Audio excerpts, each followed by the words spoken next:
To be very honest, उसका जो है थोड़े दिन पहले ही ब्रेकअप हुआ है, ठीक है। थोड़े दिन पहले ब्रेकअप हुआ है उसका, और ब्रेकअप मतलब गर्लफ्रेंड से, और इमोशनली वो उस गर्लफ्रेंड से अभी भी अटैच में है, ठीक है। तो मेरा जानना है कि और वो थोड़ा कंफ्यूज भी है कि उससे रिलेशन कंटिन्यू करे कि वो ब्रेकअप जो हुआ सही हुआ है, अब आगे मूव ऑन कर जाए। लेकिन मुझे एक क्वेश्चन और पूछना है जी। अपने भारत देश में जी। इस समय बहुत ही टेंशन का माहौल है, और ये कह लीजिए इंडिया और पाकिस्तान में दोनों तरफ वार की सिचुएशन है। अगर मैं बोलूं कि भारत की कुंडली के हिसाब से या हिंदुस्तान की सिचुएशन के हिसाब से क्या इंडिया को अभी वॉर में जाना चाहिए? आपकी यात्रा भी बहुत ही चमत्कारिक रही है, जैसे कि मैंने देखा आप HR थी, फिर इस फील्ड में आई। आपने अपने अंतर्ज्ञान को कैसे समझा और उसको फिर कैसे संवारा? हीलर ज्यादा सोशल और गैदरिंग में नहीं जा सकते। क्यों? क्योंकि हमारी ऑरा डिप्लीट होगी। तो ये सारा अनुशासन का चीज है। अगर आपको अच्छा हीलर बनना है तो आपको एकांतवास करना पड़ेगा। जो भी लोग साधना करते हैं तो आपने देखा होगा कि वो कुछ समय के लिए अकेले रहना पसंद करते हैं। हमारे में भी ऐसा है कि अगर प्रोफेशनल हीलर बनना है, मैं मेरे स्टूडेंट को भी बोलती हूँ, तो सोशल कनेक्शन आपके धीरे धीरे रिड्यूस करते जाने पड़ेंगे। जी। कोई एक मंत्र जो आप बता सकें हमारे दर्शकों को, जिसको रेगुलर जॉब से या करने से जिसमें कि वो अपने जीवन को काफी चीजें बैलेंस कर सकता है, अगर एक मंत्र कोई आप बताना चाहें तो?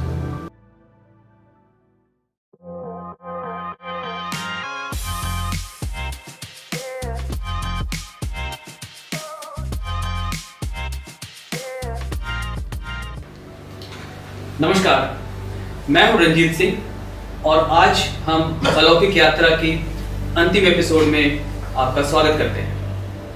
नमस्ते, मैं हूं अनिल कुमार साधक। रंजीत, पिछले दिनों मैंने एक स्टोरी पढ़ रहा था जिसमें कि एक लाइव सेशन में एक टैरो कार्ड रीडर ने किसी का लाइव प्रेडिक्ट किया, एंड मैं सरप्राइज था कि उसका 100% एक्यूरेसी था।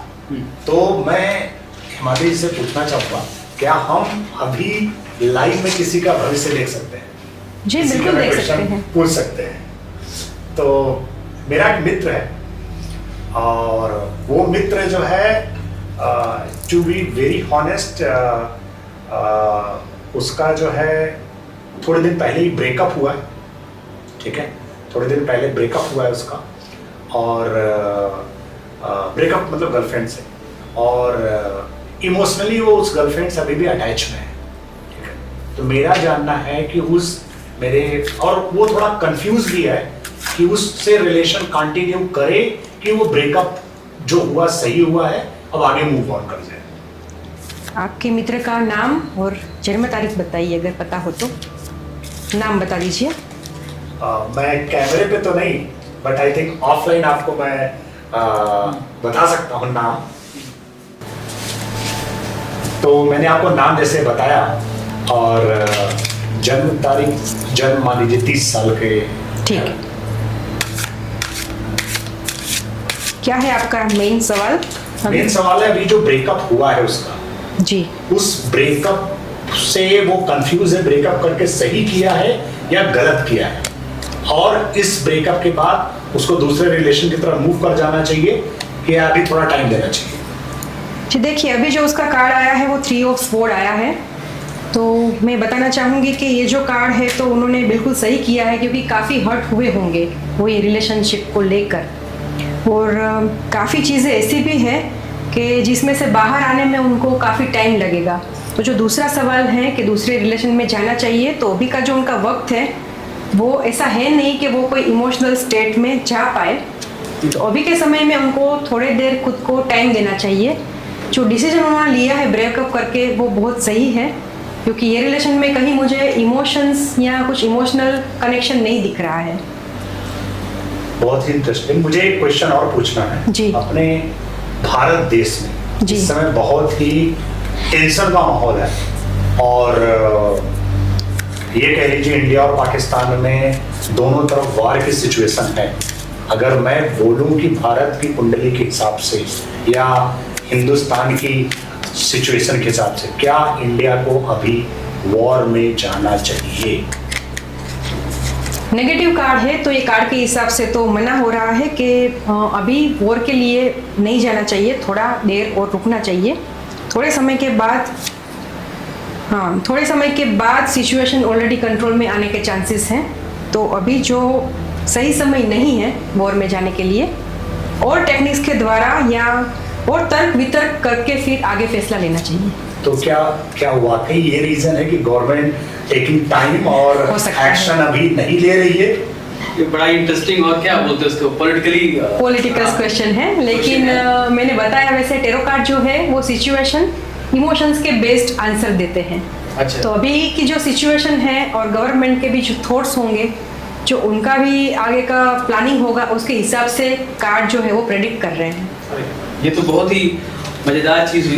तो अच्छा, ये माता जी बताइए, कभी किसी के मृत्यु की भविष्यवाणी हुई है क्या टैरो कार्ड से? आपने कभी की है क्या? कुछ समय के पहले की है भविष्यवाणी। कई बार ऐसा होता है कि हमारा जो रिलेटिव होता है या क्लोज पर्सन होता है वो काफ़ी पीड़ित होता है।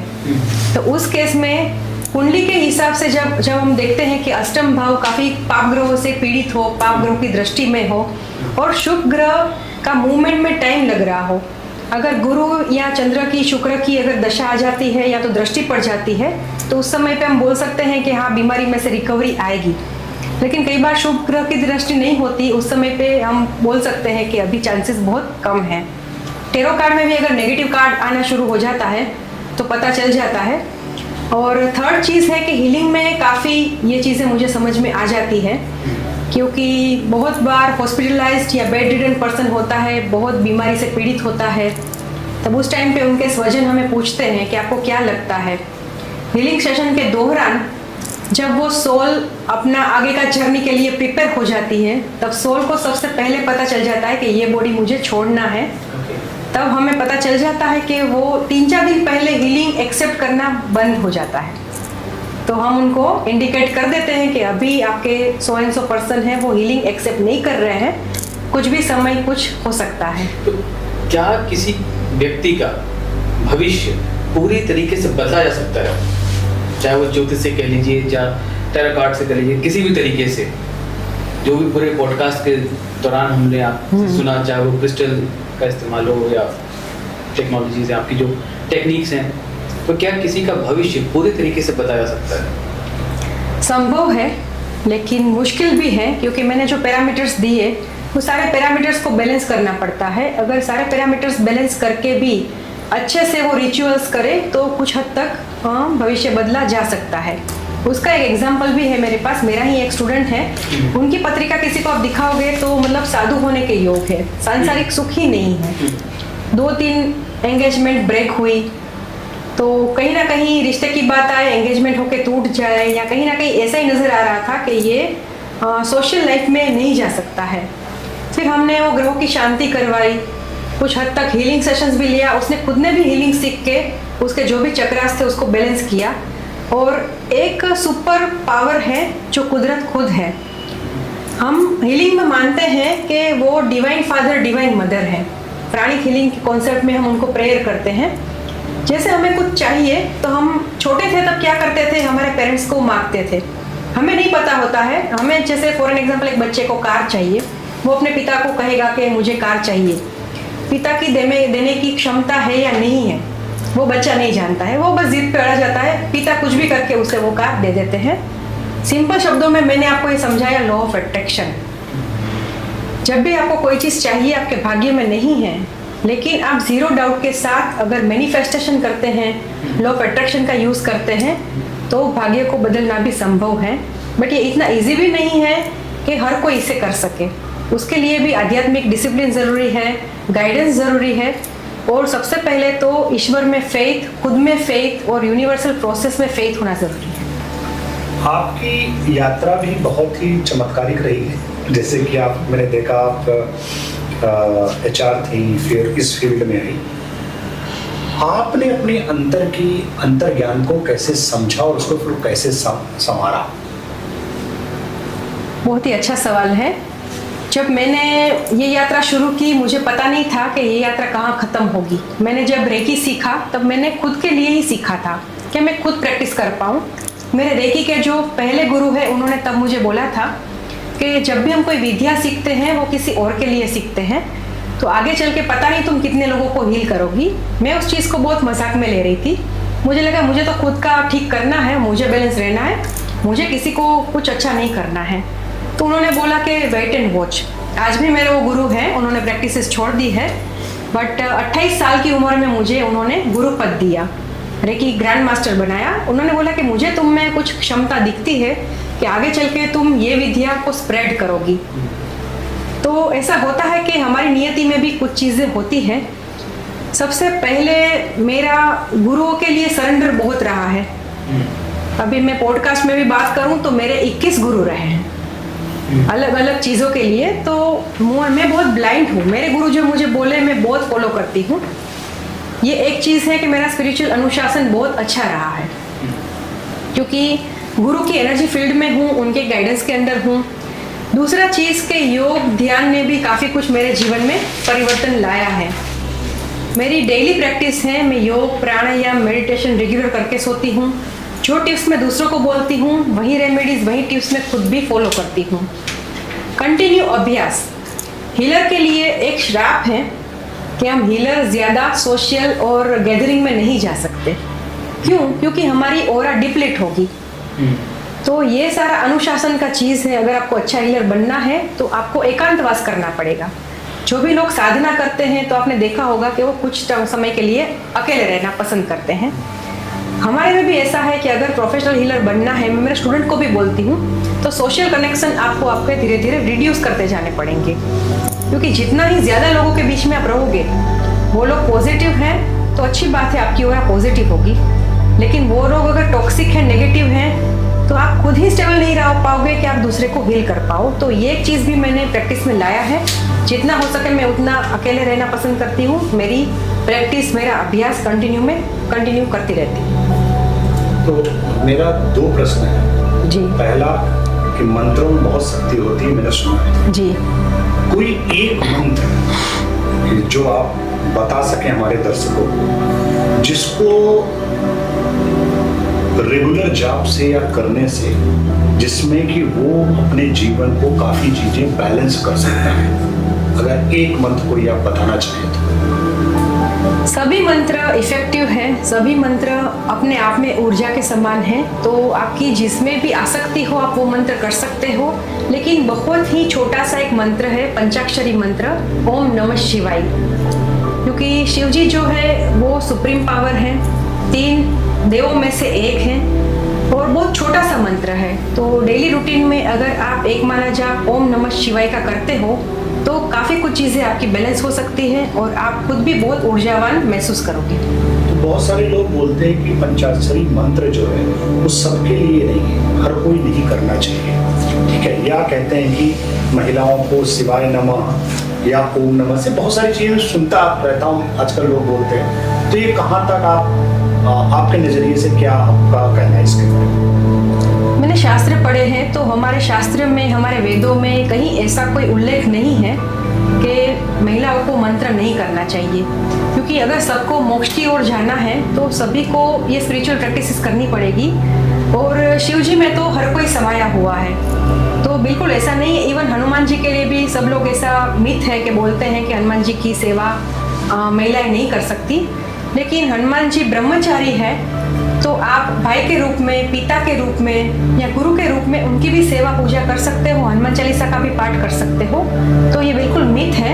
हर मंत्र पुरुष हो या स्त्री हो दोनों कर सकते हैं। इवन अगर आप भगवत गीता पढ़ोगे तो भगवत गीता में तो कोई जेंडर बायसनेस ही नहीं है, सिर्फ शुद्ध आत्मा पे ही बात की है, क्योंकि आत्मा का कोई जेंडर नहीं है। जैसे हमने पहले चर्चा की, आत्माएं शरीर बदलती है, तो ये शरीर अगर फीमेल का है या मेल का है, बट जो आत्मा है वो ना स्त्री है ना पुरुष है, वो तो पूरा ब्रह्मरंध्र का अंश है। तो आज की आज की भागदौड़ की जिंदगी में, लाइफ में मैं बहुत सारे लोगों से मिला हूँ, जाना हूँ। कई बार सिचुएशन आती, जिंदगी थम जाती है। जी। थमने का मतलब है ब्लैंक, जहाँ पे लोगों को कह लीजिए कि सुसाइडल थॉट आने लगते हैं। जी। जहाँ आदमी ब्लैंक हो जाता है, थम जाता है, उस समय व्यक्ति को सबसे पहला स्टेप क्या उठाना चाहिए? जब लगे सब कुछ खत्म है, सब कुछ ओवर है, जिंदगी थम गई है और हमें कुछ भी समझ में नहीं आ रहा है, तो उसमें पहला स्टेप क्या लेना चाहिए एक आध्यात्मिक दृष्टि से, या जैसे भी आप एक नॉर्मल आदमी को मार्गदर्शन कर सके? बिल्कुल, कई बार जीवन में ऐसा होता है कि एक डेड एंड आ जाता है, या तो परिस्थिति इतनी विपरीत हो जाती है कि इंसान को लगता है कि इसमें से हम अब आगे नहीं निकल पाएंगे। और ऐसी जब सिचुएशन होती है तो इंसान और ज़्यादा डाउन हो जाता है। उसके आसपास के भी लोग इतना उसको गाइडेंस देते हैं, सही हो या गलत हो बोलना शुरू कर देते हैं। उस समय पे सबसे पावरफुल टूल अगर है तो वो है मौन। बहुत शांत हो जाना चाहिए, क्योंकि जब हम बाहरी रूप से शांत होंगे तभी हम हमारी अंतर की गति कर पाएंगे और हमारा इनर वॉइस जो है वो बोलना शुरू करेगा। और जब इनर वॉइस बोलना शुरू करेगा तब हमारी कौन सी मिस्टेक थी या ये सिचुएशन में से क्या सीखने को मिलेगा और आगे कौन से रास्ते हैं वो हम जान पाएंगे। जब तक बाहर की आवाज़ होगी तब तक अंदर की आवाज़ नहीं आ पाएगी। तो मैं यही एक चीज़ बोलना चाहती हूँ कि जब भी ऐसी सिचुएशन आए तब आप बहुत शांत रहिए, मन को बहुत शांत रखिए और यूनिवर्स को सरेंडर कर दीजिए, क्योंकि कुदरत है वो परम पिता है, वो आपके लिए कभी बुरा नहीं करेगा। आपकी एक लाइफ जर्नी है, आपके कर्मा है, उसको कहीं ना कहीं बैलेंस किया जा रहा है। सिचुएशन को एक्सेप्ट करिए और आगे की पॉसिबिलिटीज देखना शुरू करिए। दोस्तों, आज का जो संवाद रहा ये बड़ा ही गहरा संवाद रहा और मुझे तो अंदर से छू गया कि चीज़ें किस तरह होती है और चीज़ें क्यों होती हैं। अनिल जी ने एक टैरो कार्ड रीडिंग का भी कोशिश किया। जो फिलहाल देश में स्थितियाँ चल रही हैं उनके बारे में भी हमने एक तरीके से आप कहिए तो भविष्यवाणी सुनी है। देखते हैं आगे आने वाले समय में क्या होगा। दोस्तों, आज का ये जो पूरा एपिसोड है और ये कह लीजिए बहुत ही कई सारी चीज़ों को एक मिश्रण है पॉडकास्ट, और बहुत सारी चीज़ जानने को मिला, समझने को मिला। और हमारे साथ जुड़ने के लिए सबका बहुत बहुत धन्यवाद। हिमाद्री जी, आपका बहुत आभार कि आपने इतने शॉर्ट नोटिस पे हमारे रिक्वेस्ट को माना और हमारे साथ इस वार्ता के लिए आप आए। बहुत बहुत धन्यवाद। आपका भी बहुत बहुत धन्यवाद। स्टे ट्यून, अगले एपिसोड में हम मिलेंगे किसी नए शख्सियत के साथ, किसी नए प्लेटफॉर्म पे और किसी नए जगह पे। तब तक देखते रहिए। नमस्कार। नमस्कार।